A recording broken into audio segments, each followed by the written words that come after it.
Praise the lord. పరిశుద్ధ తండ్రి ఈరోజు నీతో మాట్లాడుతున్నాడు. నీవు కష్టంలో ఉన్నావా, బాధలో ఉన్నావా, ఏ సమస్యలో ఉన్నావో నీతో మాట్లాడుతున్నాడు తండ్రి. యెషయా గ్రంథం 40వ అధ్యాయం 2వ వచనం ద్వారా హెచ్చరిస్తున్నాడు. నా జనులను ఓదార్చుడి, యెరూషలేముతో ప్రేమగా మాట్లాడుడి. తండ్రి మాట్లాడుతున్నాడు. యెరూషలేముతో మాట్లాడిన మాట నిన్ను హెచ్చరిస్తున్నాడు. పరిశుద్ధ గ్రంథంలో తండ్రి వాగ్దానాలు, హెచ్చరికలు పరిశుద్ధ గ్రంథం ద్వారా నిన్ను హెచ్చరిస్తాడు. ఒక్కోసారి నీకెన్ని ఆస్తులు ఉన్నా కానీ నిన్ను ప్రేమగా పలకరించేవారు లేక నీవు చాలా మనోధైర్యంతో ఉంటావు, ధైర్యాన్ని కోల్పోయి ఉంటావు, బాధలో ఉంటావు, కన్నీటి కారుస్తూ ఉంటావు. ముసలితనంలో ఎన్ని ఆస్తులైన ఉండొచ్చు, కానీ పిల్లలు దూరంగా ఉన్నప్పుడు పలకరించేవారు ఉండరు.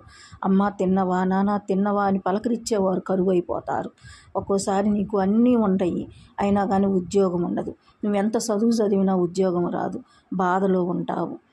అలాంటి టైంలో నిన్ను తండ్రితో నీవు మొరపెట్టుకొని ప్రార్థన చేసి తండ్రి అని నీవు తండ్రిని అడిగితే తండ్రి నీకు ధైర్యాన్ని ఇస్తాడు, పలకరిస్తాడు, నీతో మాట్లాడతాడు. తండ్రి ఆత్మ ద్వారా నిన్ను హెచ్చరిస్తాడు, ఓదారుస్తాడు నిన్ను.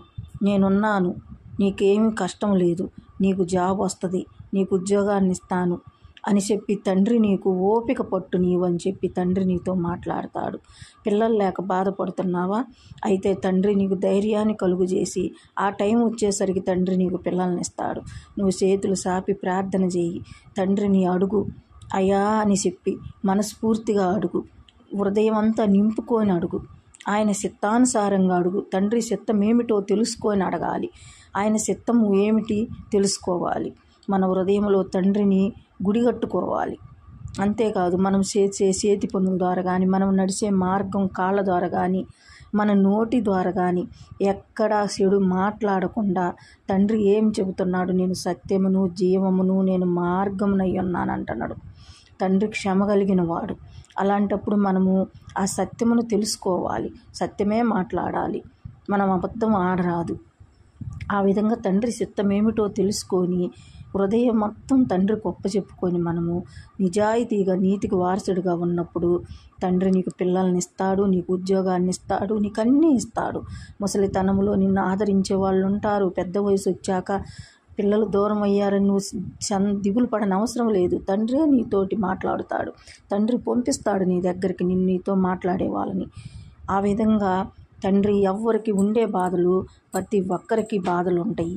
కాబట్టి ఆ సమస్యలు కొంతవరకే, కష్టాలు కలకాలం కాపురం చేయవు. సముద్రం మీద అలలు ఎలా వచ్చిపోతుంటాయి అలానే వస్తుంటాయి పోతుంటాయి.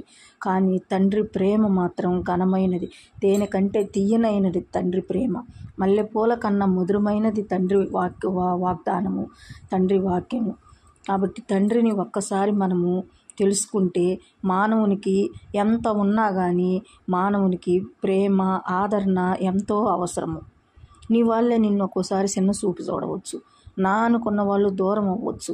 అలాంటప్పుడు నువ్వు యేసయ్య ప్రేమ ఎంత గొప్పదో తెలుసుకొని తండ్రి అని చెప్పి అడిగితే కొంగుసాటున మరుగుపరుచుకుంటాడు. నిన్ను గర్భంలో నుంచి రూపింపక మునిపే తండ్రి గుర్తెరిగి ఉన్నాడు. ఒక్కసారి నువ్వు రక్షణ పొందినావనుకో, ఒక్కసారి దేవుణ్ణి గుర్తెరిగినావనుకో, ఒక్కసారి ఆయన నామమును రుచి చూసి తెలుసుకున్నావనుకో, తండ్రిని వదిలిపెట్టవు. నువ్వు వదిలిపెట్టిన తండ్రి నిన్ను హెచ్చరిస్తూ ఉంటారు. పరిశుద్ధ గ్రంథం ద్వారా నిన్ను హెచ్చరిస్తూ ఉంటాడు. నా చిత్తం ఏమిటో తెలుసుకోమంటాడు. నేనున్నాను భయపడకు అంటాడు. నిన్ను హెచ్చరించి తండ్రి వైపు మలుపుకోవటానికి తండ్రి ప్రతి క్షణము తండ్రి బాధపడుతూ ఉంటాడు. అయ్యో నా బిడ్డ జారిపోయింది చేతుల్లో నుంచి అని చెప్పి 100 గొర్రెల్లో 99 గొర్రెలు నిడిచి ఒంటరి అయిన ఒక్క గొర్రెని తండ్రి ఎదిగినాడు. అలాగే నువ్వు ఎక్కడ జారిపోయినా కానీ తండ్రి నా బిడ్డ జారిపోయింది, నా చేతులలో ఎప్పుడొచ్చి వాళ్ళుద్దా, నా కొంగుసాటును మరుగుపరుచుకొని బాధలు కష్టాలు కన్నీళ్లు దురుద్దామని తండ్రి ఎదురు చూస్తూ ఉంటాడు. అయితే ఈరోజు నీవు ఏ బాధలో ఉన్నావో ఒక్కసారి తండ్రిని జ్ఞాపకం చేసుకో, కూర్చో, తండ్రిని ప్రార్థన చెయ్యి, అడుగు. నీవు మౌనంగా నీవు ఎక్కడో మంచి ప్లేస్ చూసుకొని ఆ ప్లేస్లో కూర్చో, నువ్వు ఒంటరిగా ఉండి నువ్వు ప్రార్థన చేయి. తండ్రి వింటాడు, నీ బాధలు నీ కన్నీరు తుడుస్తాడు. తండ్రి యేసయ్య నిజమైన రక్షకుడు ఆయన.